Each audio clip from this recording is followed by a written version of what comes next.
Alors, maintenant, on repart avec quoi, hein? C'est un petit peu ce temps qui nous est proposé. Et maintenant, ouvrir des chemins d'espérance, c'était aussi la thématique de cette journée. Sœur Noël, on va peut-être commencer avec vous, puisque c'est vous qui nous invitiez à ces 2 journées. Lorsqu'on en avait parlé il y a quelques mois, vous nous disiez, au fond, on ne sait pas très très bien s'il faut réparer cette vie consacrée, quelle sera la réponse, hein. Vous êtes parti, je pense, en organisant ce colloque avec une vraie incertitude, donc une question véritablement ouverte. Et vous disiez aussi, peut-être que la question va se déplacer, qu'on va voir les choses un petit peu différemment. Peut-être que c'est la première question que je vais poser à chacune, à chacun de vous. Au fond, qu'est-ce qui a bougé intérieurement en vous au cours de ces 2 jours? Est-ce qu'il y a des choses nouvelles? On n'est pas tous sur le même chemin, sans doute, hein, chacun, en tout cas, est à son niveau. Pour certains d'entre vous, c'est des questions que vous avez déjà beaucoup travaillé depuis des années, que vous prenez à bras-le-corps. Et puis, pour d'autres, la prise de conscience est peut-être nouvelle. Mais donc, pour vous, chacune, chacun, qu'est-ce qui a été peut-être neuf, bousculant, nouveau, et avec quoi vous repartiriez en particulier? Sœur Noël, tout d'abord. D'abord, je dis quelque chose de différent. Ce n'est pas moi d'abord qui ai dit que les journalistes avaient beaucoup aidé à la découverte d'un certain nombre de choses. C'est le pape Léon XIV, n'est-ce pas? Dans sa rencontre avec la presse, il a dit « Merci les journalistes de ce que vous faites comme œuvre de vérité », n'est-ce pas? Alors je reviens à la question. Donc j'ai entendu dire que il ne s'agissait pas tellement de réparer la vie consacrée, mais de la soigner. J'ai entendu ça. J'ai entendu dire aussi que s'il fallait la soigner, il fallait être vigoureux dans les soins, si j'ai bien compris mon voisin d'ici, tandis que vous en étiez à dire il y a des modèles dans nos fondateurs qui devraient être mieux entendus, interprétés peut-être. Oui. Donc je n'ai pas de réponse encore. Bien sûr, c'est parce que j'attends d'écrire dans Vie consacrée.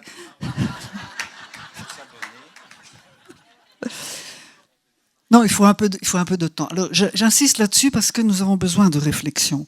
Une revue, c'est un instrument de réflexion avant l'action ou pour l'action. Et donc, c'est vraiment une dimension de notre vie consacrée que nous n'avons pas le droit de négliger. On dit aux gens, quand ils se présentent par chance dans la vie consacrée, venez voir ce qu'on fait, venez, on va s'aimer, etc. Non, d'abord, on va réfléchir, d'abord, on va essayer de comprendre. Il ne suffit pas de dire, venez voir comment nous vivons, et vous vivrez la même chose. Il faut expliquer. Comment est-ce qu'on va expliquer si déjà soi-même, on n'a pas d'explication? La dimension intellectuelle de la vie consacrée, c'est fondamental. Patrick, apparemment, le micro vous revient. Ces questions, vous les connaissez de l'intérieur depuis si longtemps. Est-ce que, au cours d'un colloque comme celui-ci, et après avoir tant déjà vécu et pensé, il y a encore des choses nouvelles? Il y a peut-être encore des signes d'espérance qui peuvent vous toucher? Oui, alors oui, des signes d'espérance avec ce qu'on a entendu, le fait qu'on soit si nombreux, même avec sans doute des manières diverses de réagir.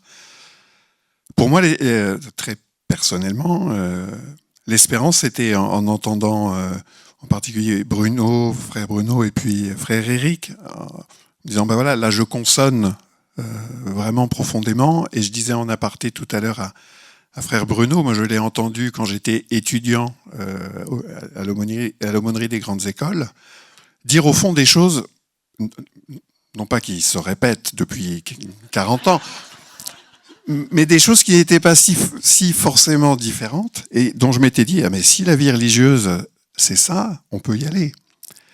Donc ce que je veux dire, c'est que l'espérance ou les remèdes, je ne suis pas toujours que dans la vigueur, je peux aussi être très doux. Mais les éléments qui peuvent aider et à espérer et à vivre une vie religieuse qui attire, parce qu'au fond c'est une question non pas de séduction mais d'attrait. Ça donne à faire voir le bien, le bon dont on vit dans la vie religieuse. C'est simple en fait. Qu'est-ce qu'il y a de difficile à chercher la vérité, la justice, la fraternité? Parce que quand on vit vraiment la fraternité, de fait, on le sait tous, hein, mais faut arrêter de dire que c'est pas possible. Ça, si on part avec l'idée que c'est pas possible de faire la vérité dans l'Église, bah on la fera jamais. Bah si, c'est possible. Ah, ça fait peut-être mal, mais ça c'est autre chose. Vous voyez, alors on mélange tout et ça fait mal, donc c'est pas possible. Ah bah si, non, ça fait peut-être mal, mais c'est possible, voilà, etc. Donc moi, ces 2 journées devraient être remboursées par la sécurité sociale en France. Merci.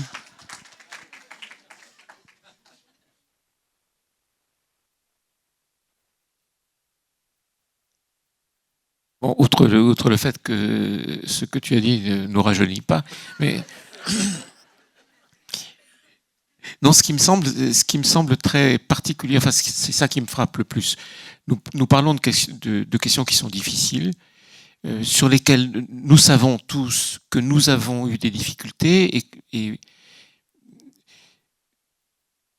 quand il se trouve que j'ai été en position de supérieur pendant de trop nombreuses années, on hésite toujours à aborder ces questions graves-là parce que, avec le temps, on se rend compte que on a fait très probablement énormément d'erreurs.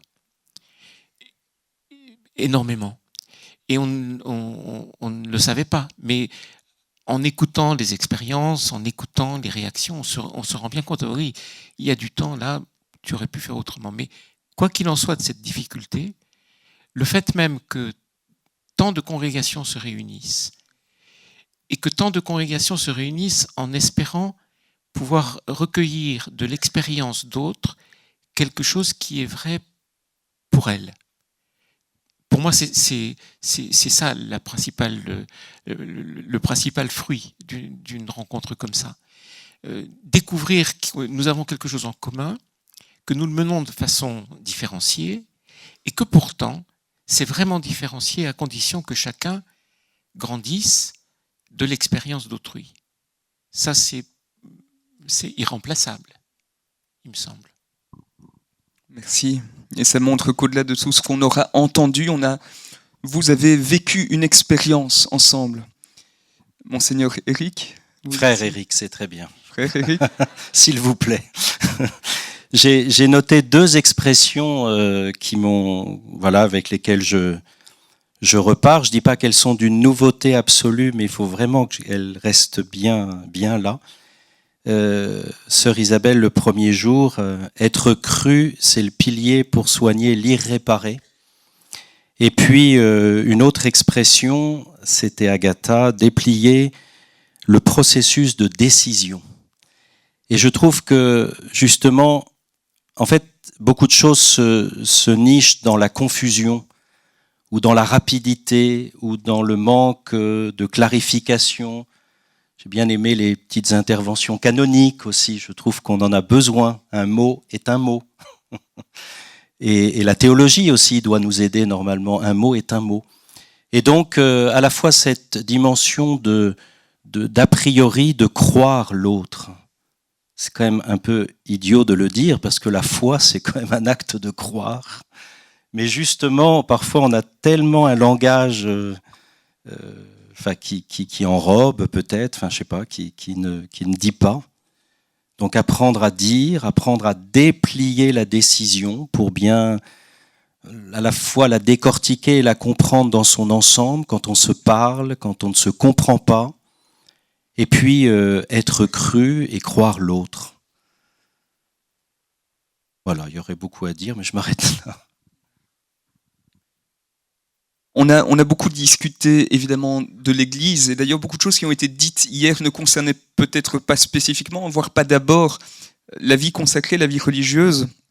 Est-ce que la vie religieuse, la vie consacrée aurait quelque chose à apporter aussi à l'Église ?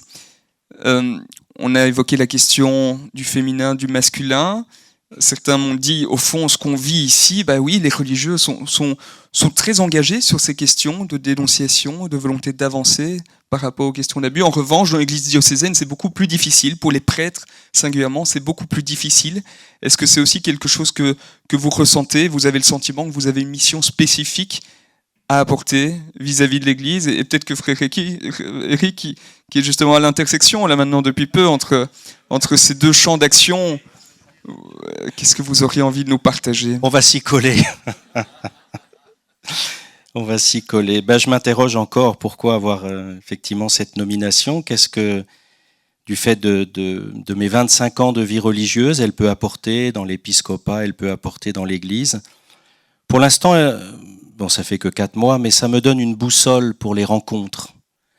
Aller sur le terrain de l'autre. Voilà, bon, on fait tous ça, hein, sans doute, Monseigneur de Moulin-Beaufort devant et d'autres, 150 km par jour, mais parce qu'il faut aller sur le terrain de l'autre. Il faut aller là où l'autre vit, parce que il y a le langage, mais il y a aussi tout ce qui est autour, tout l'environnement d'une personne, d'une communauté. Et vraiment, je remercie le Seigneur parce que j'ai l'impression qu'il me donne aussi la capacité d'accueillir ça. Je sais pas, il y a un peu une grâce des débuts, je pense. Et puis une autre dimension, comment dire, c'est je me rends compte, je sais pas parce que c'est la première fois que je suis dans un conseil épiscopal, etc. Mais aussi comment la parole circule, comment les contradictions peuvent se dire. Comment l'émotion peut se vivre. Moi, j'étais très heureux, très heureux. Au dernier conseil épiscopal, on a 2 prêtres qui ont dit une colère qu'ils avaient en eux. Et à la fin, après, je leur ai envoyé un mot en disant merci. Merci parce qu'elle me touche et voilà ce que je vais essayer. Voilà, que les émotions s'expriment aussi. J'étais très intéressé qu'on parle des émotions. Voilà, deux petits points. Et ça, je sais pas, c'est le religieux que je suis. Je sais pas être autrement pour l'instant. Mais sœur Noël a dit qu'au bout de 6 mois. J'ai entendu dire qu'au bout de 6 mois, un religieux évêque devenait sa mitre, si vous voulez.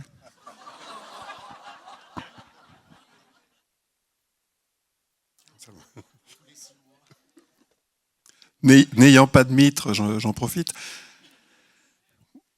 Moi, je crois profondément essayer, en tout cas, de prendre les choses différemment. Bon, j'ai été agressé par un prêtre diocésain, mais je vois combien dans ma propre congrégation, les jésuites, on a quelques exemples planétaires de jésuites agresseurs. Il y en a dans ma province, certains qui ont été jugés, d'autres qu'on n'arrive pas à juger, etc., etc., etc.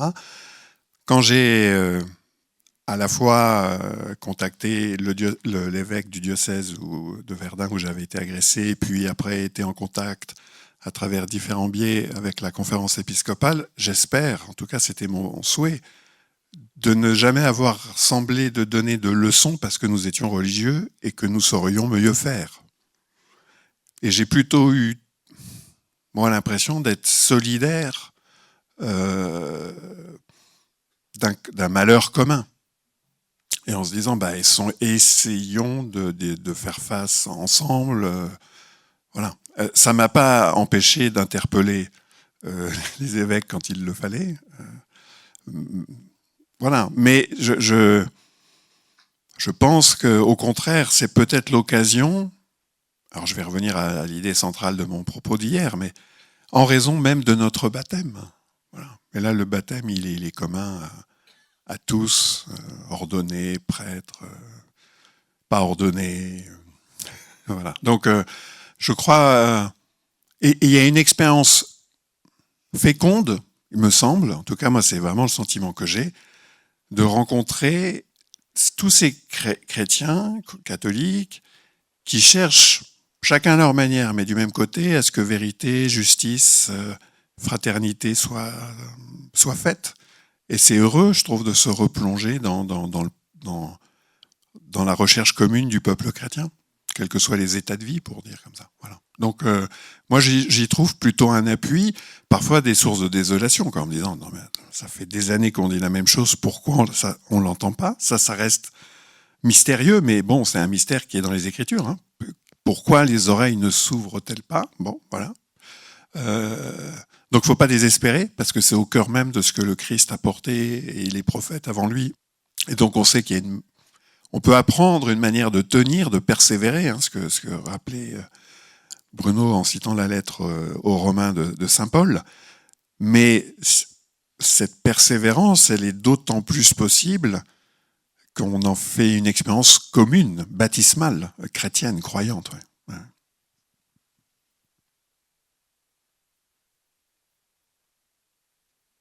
Je dirais deux choses. La première, c'est qu'il y a une seule Église. Donc la vie consacrée ne se situe pas par rapport à l'Église. Elle n'existe pas s'il n'y a pas l'Église. Et c'est extrêmement important. Je le dis comme ça, assez calmement, mais de temps en temps, il m'a été dit, mais c'est quand même très important que vous soyez d'Église, telle communauté, telle. Mais il n'y aurait pas de communauté religieuse s'il n'y avait pas l'Église une. Donc, et pour les religieux, c'est extrêmement important aussi d'avoir cette conscience pour que, et les temps contemporains soulignent le risque, pour que de la tradition religieuse n'apparaissent pas des sortes de petites églises alternatives. Et ça, je pense que nous avons besoin d'être tous ensemble pour y travailler. Ça, c'est mon premier point. Le deuxième point, par rapport aux questions qui nous ont réunis pendant 2 jours, du point de vue des religieux, une question très aiguë est posée. C'est que la différence entre le clergé diocésain, par exemple, et les frères dominicains, c'est que les frères dominicains mènent une vie commune, qu'ils ont une communauté de vie. Et que cette communauté de vie, de temps en temps, est mise en question. Comment est-il possible que nous ayons pu laisser tel ou tel être si seul, partir si seul en vrille?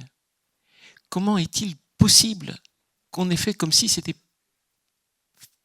tout simple de vivre ensemble encore et d'être unis alors qu'on ne faisait pas attention à cela? Vous voyez, je suis, avant même qu'on parle ou qu'on ne parle pas, mais du coup, cette communauté de vie, c'est pas une question nuageuse, c'est quotidien. Et c'est, à mes yeux, la première chose que, dans la vie religieuse, nous devons réussir à transmettre. Ou bien on vit ensemble, ou bien on arrête de dire qu'on le fait. Hier, sur les réseaux sociaux de Cato Belge, j'annonçais le début de ce colloque. Vous savez que les réseaux sociaux, c'est cet espace formidable où les gens s'expriment avec beaucoup de nuances et de bienveillance. Et donc, il critiquait évidemment les organisateurs de ce colloque en disant « Mais pourquoi parle-t-il encore de ces questions d'abus ? Il devrait évidemment parler de la question des vocations et comment faire en sorte qu'il y ait plus de monde qui rejoigne les différentes congrégations. » Au fond, on a très très peu parlé de cette question, peut-être même que c'était un peu une sorte d'ombre planant au-dessus de nous, et pourtant je suis certain qu'elle vous habite, toutes, tous, de se dire quel est l'avenir de nos communautés? On va devoir fermer peut-être ici, là, est-ce qu'on va tenir encore X temps, les bâtiments, etc. C'est des questions très lourdes, évidemment. Quelle place ces questions ont-elles dans vos vies, et comment l'articulez-vous avec les questions qu'on a abordées ici? Est-ce qu'au fond, il faut d'abord réparer la vie consacrée pour éventuellement faire venir d'autres personnes ensuite? Est-ce que faire venir d'autres personnes ensuite n'est même plus la priorité? Sœur Noël, c'est un petit peu ce que vous me disiez tout à l'heure. Vous me disiez au fond, finalement, est-ce qu'il y aura encore des religieuses qui vont nous rejoindre? On ne sait pas trop, c'est pas très grave. On a vécu quelque chose, et puis voilà. On vit quelque chose. On vit quelque chose. On vit quelque chose. Donc on ne fait jamais venir, on ne fait jamais venir, n'est-ce pas? Ils viennent à nous, elles viennent à nous, les vocations, on ne les fait pas venir. elles viennent à nous et notre travail de discernement, c'est de voir si le mystère qui habite cette personne correspond au mystère de l'Institut, c'est tout. Alors on n'est pas là pour dire tu as la vocation religieuse ou tu ne l'as pas, on est là parce qu'on n'en sait rien. On est là pour dire tu as la vocation religieuse chez nous ou pas chez nous, c'est tout.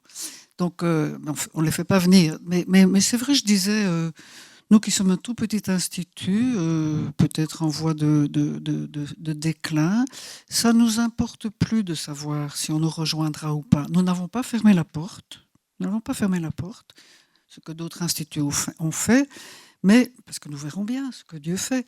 Mais en réalité, ce qui nous importe, c'est de savoir si on continue aujourd'hui à être religieuse ou pas. C'est-à-dire à vivre de façon humaine autant que chrétienne. Voilà, ça qui nous importe, avec les âges différents, avec les grandes fragilités, avec les forces encore.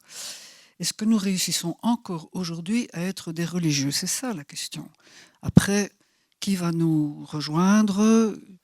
Nous verrons, nous ne fermons aucune porte, mais nous ne sommes pas en transe sur le sujet.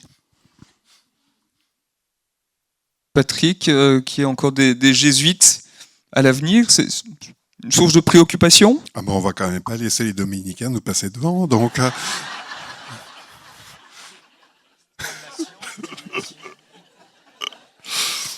Et on a le soutien des capucins, donc... Non, bon, sérieusement.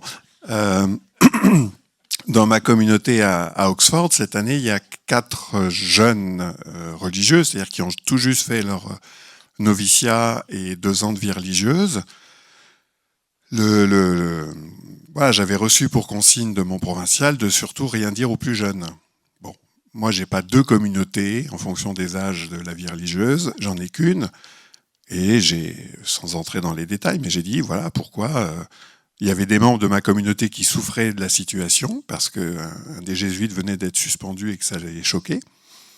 Et donc, voilà, j'ai donné les raisons. Et les 4 plus jeunes sont aussi venus me voir, comme les plus anciens d'ailleurs, pour me remercier, en disant, bah merci, on sait qu'il y a des abus, on ne nous en a jamais parlé depuis 4 ans dans la vie religieuse, donc bonjour la formation. On dit il y a des abuseurs, mais on ne sait pas, c'est toujours des espèces de figures. Il y en a un qui traîne dans les couloirs, on ne sait pas. Mais de désigner, de dire, voilà, c'est passé ce cas-là dans notre province, dans notre communauté, on a pris les mesures, voilà ce qui s'est passé, tout n'a pas été bien géré, ça aide. Voilà. Alors je pense que pour la question des vocations, évidemment, on peut comprendre que des jeunes personnes qui sont intéressées par la vie religieuse n'aient pas envie d'entendre parler de ces aspects les plus sombres. Voilà. Mais sans évidemment mettre des affiches à l'entrée des noviciats avec la tête des abuseurs et leur parcours judiciaire, je crois qu'il y a une manière, c'est toujours pareil. Comment parler, apprendre dès le début à parler en vérité et en liberté.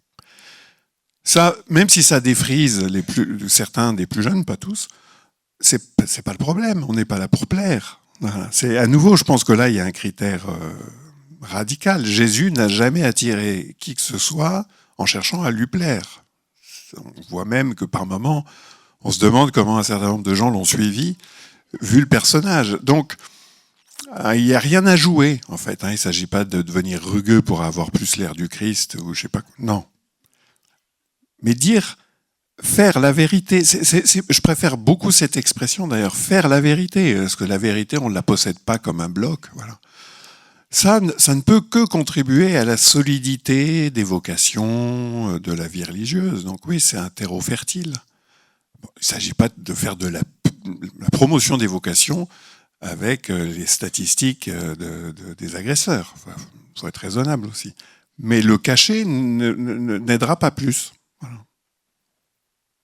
Et comme en plus, alors je crois que là, s'il y a un point commun à toutes nos congrégations, alors en tout cas chez les hommes, c'est qu'aucun d'entre nous ne peut se prévaloir d'avoir fait mieux que les autres. Donc là... Comme vous souhaitez. Hein.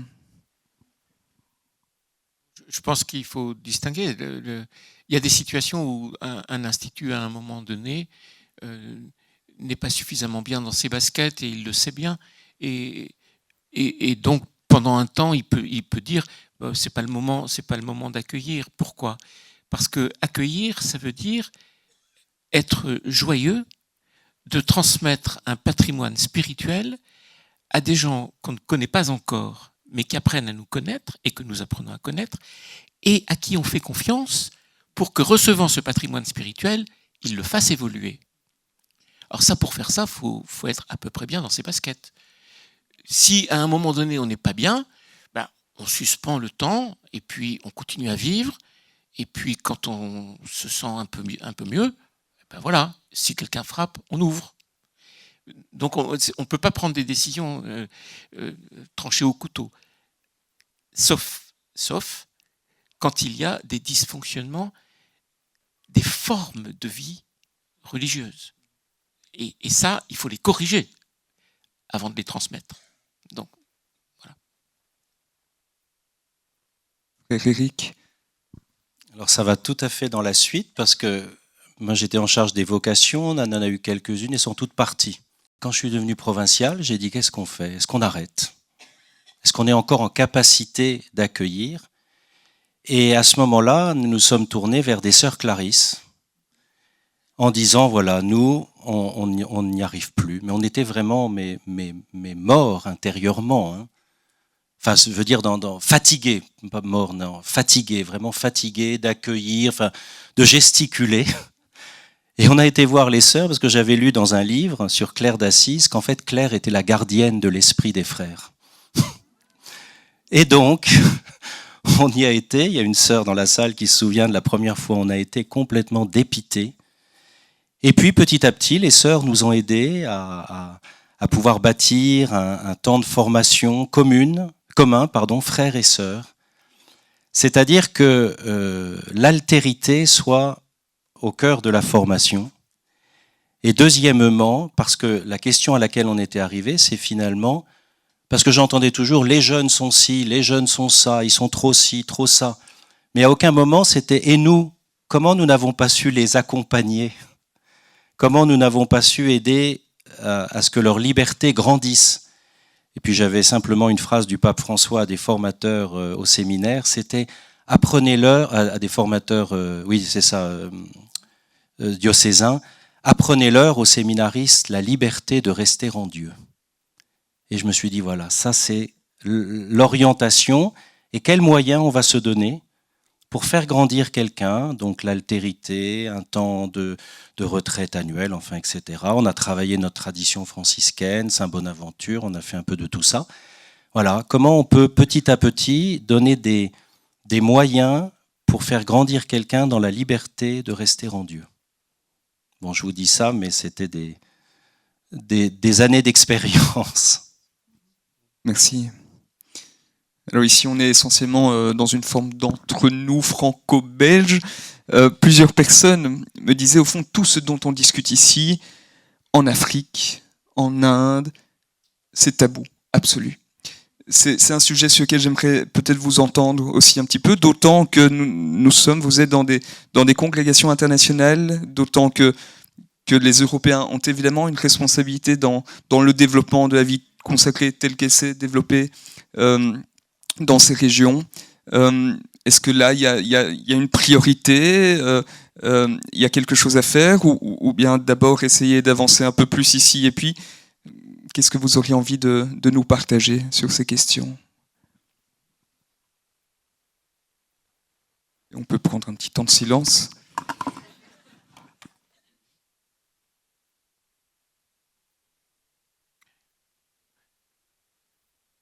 Je ne sais pas si on peut dire ailleurs c'est tabou ou ailleurs c'est mieux.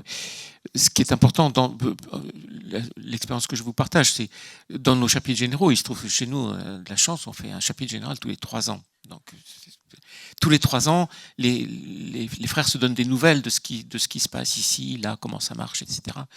Et évidemment, la question des dysfonctionnements, des abus, des agressions, etc., fait partie désormais de chaque chapitre. À chaque chapitre, on fait le point, on écoute. Et au fond, ce qui est le plus important, c'est que, soit en assemblée officielle, soit dans l'entourage des assemblées, les frères échangent les expériences vécues. Parce qu'au fond, une question comme ça peut devenir tabou si c'est une question théorique. Mais quand il est question d'une communauté qui se dégrade parce qu'il y a des dysfonctionnements de l'autorité, ou d'une communauté qui est effondrée parce qu'elle n'a pas vu et qu'en son sein il y avait un frère qui agressait, et quelle agression et comment c'était, quand on entend ça, et que progressivement on met une expérience, des visages, des indifférences, bon, il n'y a plus de tabou qui compte.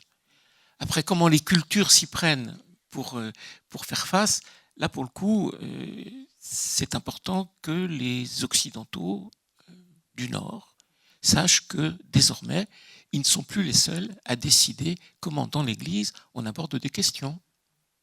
C'est comme ça. C'est l'Église.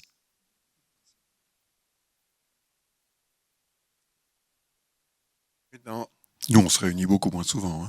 Je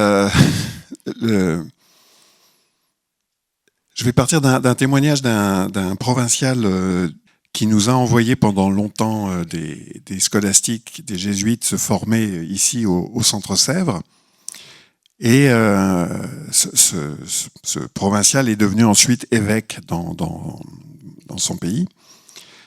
Il me disait, c'est très étonnant de constater qu'une fois que les jeunes jésuites rentrent dans la province, ils ne me parlent plus de la même manière. Ils me disent non pas ce qu'ils croient que j'espère d'eux qu'ils disent, mais ils me disent ce qu'ils pensent vraiment. Et ça m'aide beaucoup plus. 6 ans après, il a quitté ses fonctions. Son successeur ne pensait pas du tout de la même manière. Et il a sanctionné tous les jésuites qui ont étudié au Centre Sèvres. Enfin, mais vraiment, hein, non, mais riez pas, c'est des sanctions. Les gens ont été bloqués, ils n'ont pas pu être ordonnés, ils ont été envoyés dans des missions qui exposaient leur vie. C'était vraiment tordu comme réponse. Alors, je vais pas prendre à nous de majesté, mais nous, en charge des études et de la formation ici, entendant ces récits-là, on essaie, voilà, de faire part aux responsables internationaux de notre inquiétude, de dire est-ce que vous n'allez pas écrire au provincial disrespectueux, de dire bon, c'est pas comme ça qu'on fait, de toute façon ça lui fera ni chaud ni froid. Moi j'ai eu un provincial d'un autre pays qui est venu ici et qui m'a dit si tes étudiants jésuites de ma province résistent, tu les prends, je vous assure, c'est comme ça qu'il m'a dit, tu les prends et tu les jettes contre un mur. Ça rentrera bien. Tiens, c'est une autre pédagogie ignatienne que je ne connaissais pas. Donc ça fait quand même un peu froid dans le dos. Alors comment on parle pour faire en sorte que ça bouge? Pour l'instant, ça bouge pas. Voilà. Mais faut pas lâcher. On sait que la prise de conscience se fait. Voilà. Après, et c'est extrêmement important, ce que disait aussi Bruno en commençant, c'est que moi je découvre un sens de la vie commune chez ses frères qui est vraiment très très différent du nôtre. C'est-à-dire qu'il y a vraiment un désir de vivre ensemble, très très fort. Mais on voit que ça vient, c'est dans les racines culturelles aussi. Donc là, je dirais pas qu'ils nous font la leçon, parce que c'est tellement naturel et dans le sourire, on apprend d'eux, ce qui est complètement différent de faire la leçon. Donc voilà, tout ça dans un ordre mondial, c'est un apprentissage long, mais à nouveau, faut ni se poser en donneur de leçons, les Occidentaux du Nord, voilà, ni non plus lâcher sur ce qui sont des critères de la vie évangélique. Merci. Peut-être un autre aspect, même si je me reconnais un peu dans ce qui a été dit, c'est la réception en différentes contrées d'un texte commun, comme les constitutions. Ça, c'est vraiment intéressant, parce que moi, j'ai pu participer quand on a refait nos constitutions en 2012. Donc, c'était des discussions âpres. Hein. Et puis, il n'y a plus, justement, c'est beaucoup des conditionnels, on essaiera, on pourrait. Parce que justement, il faut tellement tenir compte d'une diversité de l'autorité qui s'exprime différemment, de la pauvreté. Enfin, nous, pour beaucoup de frères, nos vies ne sont pas pauvres. Enfin, on a tout ce qu'il faut, on habite Paris. Enfin, il faut quand même remettre les choses en... Donc, et en même temps, c'est un texte commun qui a fini par être voté par un chapitre général pour tous. Alors moi, j'ai été invité plusieurs fois en Afrique, justement, à prêcher à des jeunes frères, et c'est vraiment intéressant de se rendre compte de ce qui résiste dans ma perception des constitutions sur un terrain local. Puis une deuxième chose, je me souviens, c'était au Bénin, où j'ai eu la chance d'aller plusieurs fois, et un vieux formateur italien qui était là disait « En fait, nos constitutions, elles appellent une vraie responsabilité personnelle. » Et je pense que ça, c'est pour tous les continents. Une responsabilité personnelle par rapport à sa vocation, par rapport à j'ai envie de dire, à sa famille religieuse. Et donc, comment est-ce que la réception d'un texte commun sur tous les continents peut être accompagnée de cette prise de responsabilité? On a beaucoup discuté au cours de ces deux jours de l'Église, de son fonctionnement, de ses dysfonctionnements. Il y a des réformes très fortes qui ont été appelées de leur vœu par des personnes ici sur cette estrade. On va faire un petit exercice. Il y avait un cardinal qui était là hier, il n'est plus là, mais imaginons que le pape soit là. Il y aurait une demande que vous aimeriez vraiment lui adresser, chacune, chacun. Quelle serait cette demande précisément évidemment dans le contexte qui est le nôtre, qui touche soit directement à la vie consacrée, à un texte juridique ou à une réforme bien plus profonde, à l'équilibre homme-femme, etc. Qu'est-ce que vous auriez envie de lui dire à Léon? Il n'est pas là, mais s'il était là. Ou au contraire, sentez-vous plus libre puisqu'il n'est pas là?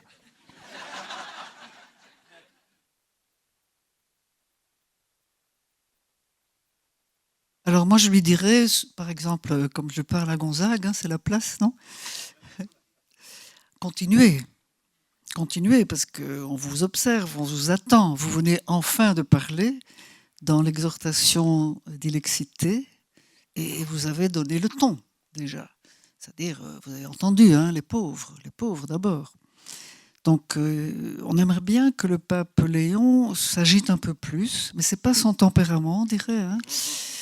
Donc, nous avons un pape patient, calme, ferme, tranquille en fait. Tranquille, ça nous change un peu. Mais en même temps, nous sommes un peu dans l'urgence, ici en tout cas, en Europe. Donc, on aimerait que du point de vue de la vie consacrée, qu'il a l'air d'apprécier, il y appartient, il dise quelque chose un jour. Alors, il y a des petites choses ici ou là, mais pas encore grand-chose. Nous espérons.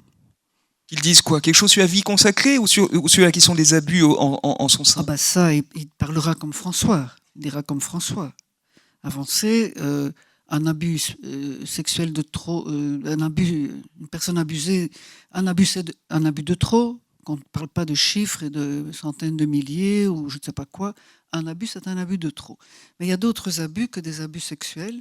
Et d'ailleurs, les abus sexuels sont souvent au terme d'un processus d'abus d'autorité, d'abus spirituel, dont on ne parle pas beaucoup ici. Oui, il faudrait qu'il nous déplace un peu, encore plus que nous ne le sommes.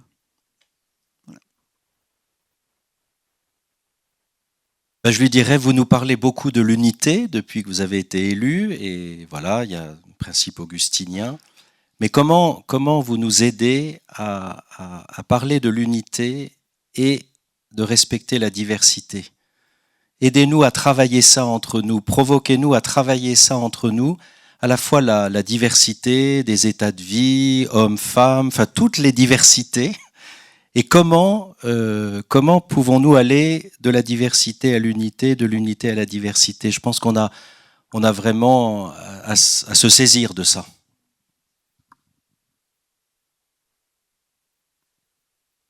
Vous voulez vraiment me remettre en colère? Je pense que si j'avais le pape Léon, je crois que je me permettrais de lui dire ce que j'ai dit en allant sur la tombe du pape François. J'ai jamais rencontré le pape François. Je pense que c'était mieux pour nous deux. je veux dire, voilà, moi ce que j'ai dit sur la tombe du pape François, c'est maintenant que tu es auprès de Dieu, je l'espère, aide-nous à accomplir ce que tu n'as pas eu le courage de faire. Parce qu'il y a eu quand même beaucoup de déclarations du pape et beaucoup d'actions de lui ou d'inaction dans le domaine des abus. C'est, je vais dire comme saint Paul dans la 2e aux Corinthiens, c'est inévitable. Voilà, moi je pense que faut pas s'attendre à... Les papes ne sont pas plus doués ni plus incompétents que les autres, mais ils le sont tout autant, quoi. Voilà. Mais si le peuple chrétien peut rester en vigilance par rapport à leur pasteur, parce qu'on se plaint souvent en disant « Oh, pasteur et brebis, on n'a pas envie d'être des brebis ». Mais il tient qu'à nous à pas être des brebis. Et à dire « Allez, pasteur !» Nous, on veut aller dans cette direction-là. Vous savez, moi, je passe mes étés avec des pasteurs en montagne, mais je veux dire, qui ont des chèvres. Ils obéissent aussi à leur troupeau. Hein. On ne fait pas ce qu'on veut de son troupeau. Donc, et au contraire, ils apprennent énormément, et non seulement du troupeau, mais des individus, parce qu'ils connaissent, c'est impressionnant, hein, c'est l'Évangile le dit, mais ils connaissent les chefs par leur nom. Donc, voilà, osons faire de nos pasteurs des pasteurs selon l'Évangile et pas. Moi, je suis sûr que Monseigneur de Moulin-Beaufort serait d'accord. Et si vous l'êtes pas, vous me le direz. Mais je suis pas sûr que vous ayez envie d'avoir des brebis en face de vous qui bêlent. Donc voilà, on a une responsabilité vis-à-vis de nos pasteurs pour qu'ils soient pas ceux qu'on déplore, mais ceux qu'on espère. Merci.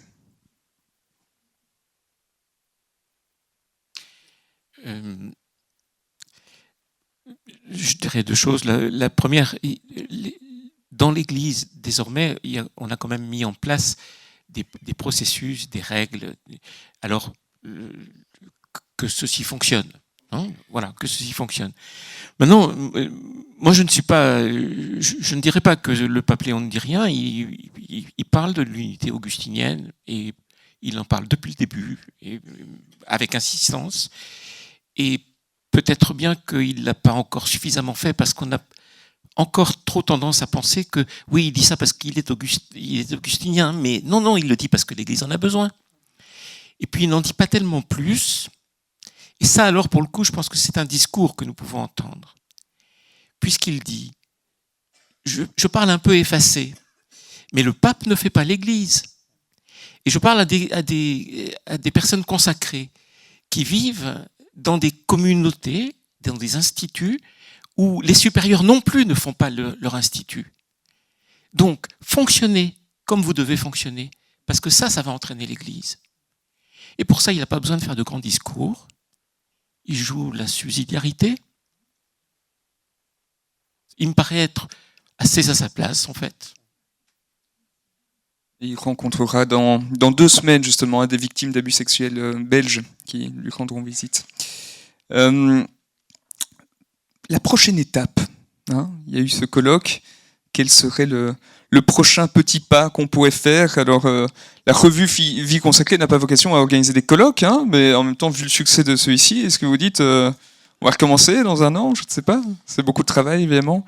Mais peut-être le petit pas que chacun ici dans la salle pourrait faire. Qu'est-ce que vous aimeriez inciter à faire les participants qui vont se disperser là, hein, et on sent encore maintenant la force du groupe, qu'il est bon d'être ensemble, mais après, on va tous se retrouver dans des communautés, parfois de taille très, très modeste, avec des gens qui vont nous demander comment c'était bien à Paris, ou au contraire qui vont même pas vous demander si c'était bien. Quels seraient les prochains petits pas, peut-être individuellement, et puis collectivement, ensemble, qu'est-ce qu'on pourrait faire? Eh bien, à part s'abonner à Vie consacrée, n'est-ce pas? Ça, on l'aura compris. Ça finira par marcher. Il faut d'abord se laisser un peu le temps de la décantation, parce qu'il s'est passé beaucoup de choses ici, dont nous n'avons pas encore la clé. Il y a beaucoup de gens ici, tous, je pense, qui sont venus avec une attente, un désir, que ce colloque semblait pouvoir rencontrer. Cette question, moi, je vous la pose à vous. Qu'est-ce que vous avez reçu? Qu'attendez-vous de la suite? Et après, on fera, nous, notre job d'intellectuel de bureau. Là, hein. Oui, voilà. Donc, beaucoup de gens ici sont là ex officio, hein, ils ont des responsabilités, ils ont traversé des crises, ils sont là parce que, ou bien ils ont été victimes, ou bien ils ont dû gérer beaucoup de choses dont ils ont été considérés comme responsables, etc. Donc, c'est plutôt à vous, je trouve, de nous donner des échos. On les attendrait à la revue. C'est une pauvre revue, hein, vous savez bien. Mais enfin, elle fait ce qu'elle peut pour, étant indépendante de tout groupe de pression. Nous n'appartenons pas à la province jésuite, même si nous sommes une revue dont la Compagnie de Jésus a la responsabilité. Nous ne sommes pas une revue jésuite. Voilà. Et nous sommes indépendants des conférences de supermajeurs, belges, suisses, etc. Il y a des Suisses ici. Donc ce petit groupe de personnes indépendants, très liés par l'amitié, par les échanges d'idées, c'est un peu en petit la vie consacrée, avec toutes ses formes. Donc on est là comme un réservoir, un lieu de résonance qui attend de vous, notamment par exemple des pays du Sud, un peu plus de contribution à la réflexion sur la vie consacrée.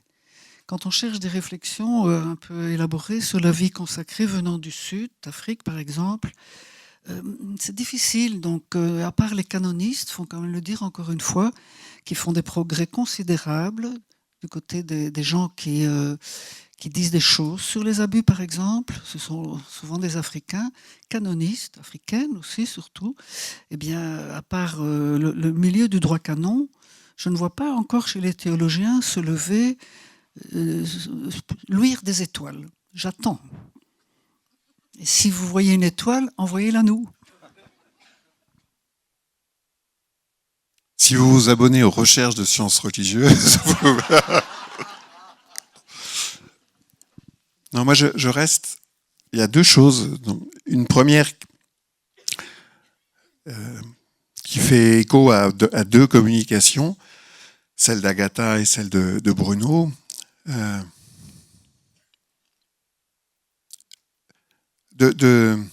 Pour moi, mais aussi c'est vraiment un désir pour nous, de laisser apparaître quelque chose de l'émotion de notre désir du Christ. Laisser apparaître l'émotion qu'on a de suivre le Christ, ça se fait pas avec des trompettes et des tam-tams. Quand c'est une véritable émotion, ce qui nous a touchés vraiment dans le Christ, on le protège, c'est fragile, c'est vulnérable, mais en même temps c'est lumineux. Et donc, ça ne se clame pas. Parce que c'est venu nous toucher tellement avec douceur et force en même temps. Ça serait tellement bien que notre vie religieuse, elle puisse le laisser transparaître. Pas le mettre en scène, le laisser transparaître naturellement comme on est. Or, très souvent, je ne parle pas des religieux et des religieuses ou des consacrés, mais les chrétiens en général, en Europe, parfois on a quand même l'impression d'avoir plutôt affaire à une troupe de CRS qu'à des hommes et des femmes qui ont été touchés au cœur quand même. Voilà. Donc, et ceux qui font semblant de manifester leur joie, c'est encore plus insupportable parce qu'on se dit non mais de quoi on parle? C'est pas la fête foraine. Donc il y a vraiment, voilà, je crois qu'on a à croître en maturité pour laisser effleurer quelque chose de cette émotion du désir de Dieu. La deuxième chose, moi, que je retiens dans quasiment toutes nos interventions, il y a eu des textes des Écritures cités. De prendre le temps de revenir à ces citations, déjà, relire Romains 8, un certain nombre de textes, et entre nous, dans les communautés, dans les instituts de vie consacrée, etc., de reprendre le temps de relire ensemble les Écritures. Prenez un évangile et lisez-le ensemble en se disant mais comment il nous interroge. Voilà. Ça renouvellera notre vie. Ça ne peut pas ne pas renouveler notre vie religieuse ou vie consacrée. Et si ça la renouvelle pas, c'est qu'il y a un problème. Et le problème, il n'est pas dans les Écritures. Donc voilà. Moi, je dirais ce poumon des Écritures, quoi. C'est pas la seule chose pour la vie religieuse. Il y a les textes de la tradition. Mais s'il n'y a que les textes de la tradition, sans les Écritures, on trahit nos fondateurs.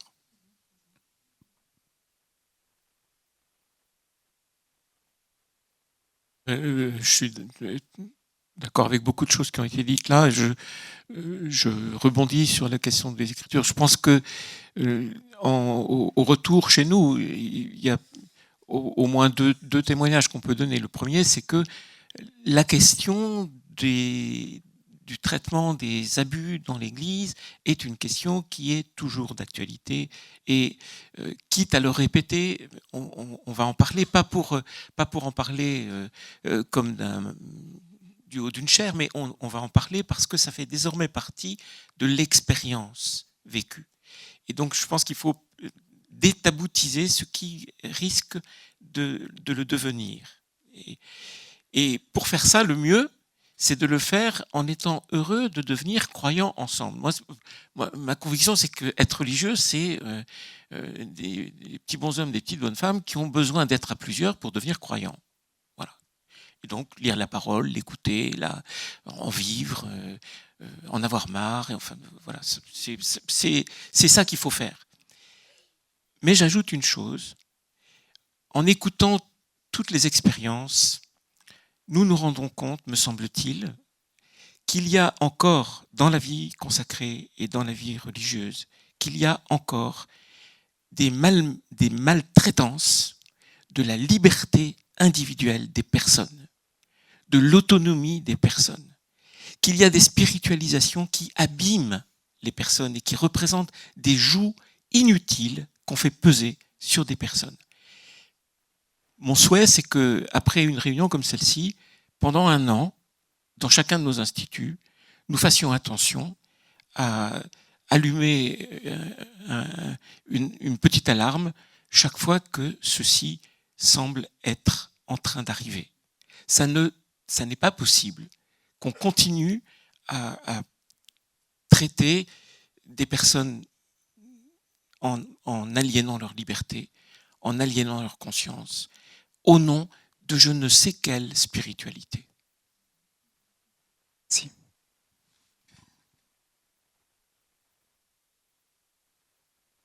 Merci.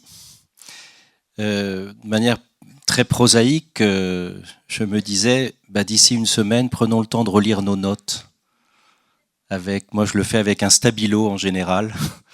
Puis j'ai quelques phrases comme ça qui peuvent continuer de m'habiter. Parce que c'est vrai que, alors, dans la vie religieuse, on est quand même plutôt une culture de l'écrit encore, et ça me paraît une bonne chose. On a fait assez de publicité pour des livres. Je crois que c'est un peu unique aussi dans un colloque d'assister autant sur le livre, peut-être. Et c'est une très bonne chose parce que l'écrit, c'est le narratif, l'écrit, ce sont les mots. Mais aussi comment cet écrit a une résonance en moi. C'est-à-dire, voilà, moi j'ai cité deux expressions, il y en a peut-être d'autres aussi, mais qui prennent chair en moi, en fait. Il y a à la fois une émotion de les avoir entendus, une émotion de les répéter et une émotion de les garder. Et que petit à petit, ces mots fassent un avec moi. Et puis une autre chose, ça serait autour, un peu pour reprendre la phrase de Cencini que je citais, autour des relations, justement, de reprendre un peu notre vie relationnelle avec telle sœur, tel frère, tel prêtre, telle personne, et de vérifier avec ce critère de la liberté, ce critère aussi, est-ce que nous sommes vrais, avec ce critère aussi de l'espace que j'ai indiqué. Ça peut valoir le coup de reprendre la relation avec personne par personne. Le stabilo dans 1 semaine. Et alors, dans le journal dimanche, qui paraîtra dans 12 jours, il y aura encore un petit écho de ce qu'on vient de vivre, mais je ne vais pas vous inciter à vous y abonner, parce qu'autrement, ça va faire trop, à mon avis. Le programme prévoit un temps de conclusion finale par Sœur Noël à 17h. Et donc je crois que votre heure est Merci beaucoup. définitivement venue. Merci à notre journaliste.